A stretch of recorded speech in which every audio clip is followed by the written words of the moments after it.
Hello, I have seen a terrible state of divorce not only in established religions, but also among married couples in society. Many people struggle with deep-rooted issues that prompt them to reevaluate their careers.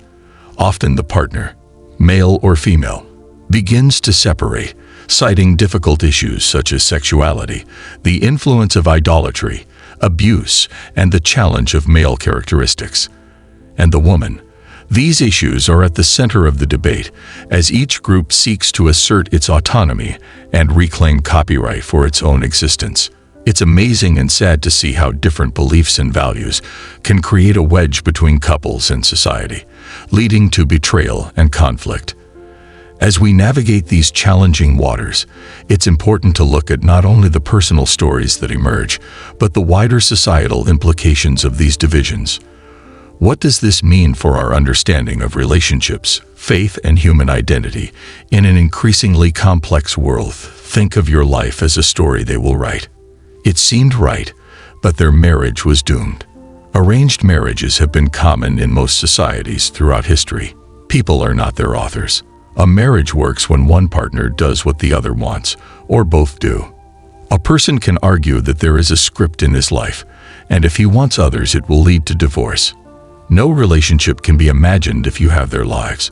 Most men are romantic, but romantic and men who have been married for a long time will do what the woman wants. Research shows that this is a new myth. Marriage is meant to be happy, and families and clans are precious even to farmers and nobles. A multi-generational family for decades with young couples living with their parents. Marriage changed families, and they did not destroy them. A land, a job, even a throne. The end of the inheritance is more wonderful than marriage and sexual rituals. Family history was uncertain, and women were not allowed to have multiple fathers because the genealogy had stopped. Strong families make marriages legal and formal. Marriage is a contract sealed with ribbon. The family did not accept single mothers, and the bastards ensured the respect of the family. Shakespeare's villains are villains who destroy family life. Infertility suppression pushed fertility rates below replacement levels. Children were born into healthy families, and the family grew for more than a century. Women use love to gain power, but young women abandon love and demand obedience. I told them that attacking love would not serve their purpose because they would not listen. They are lonely, determined. Successful marriage. Successful marriages increase the population. Successful marriages should benefit poor farmers. Marriage creates a family. The wedding is fake.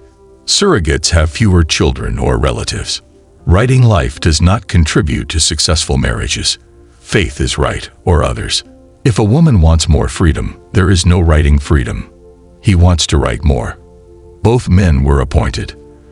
The lack of a writer can now be criticized. English-speaking countries cannot cancel the products.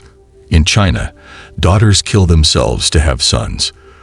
The birth family strengthens Mormonism in America. Mormon churches have some of the largest genealogical libraries.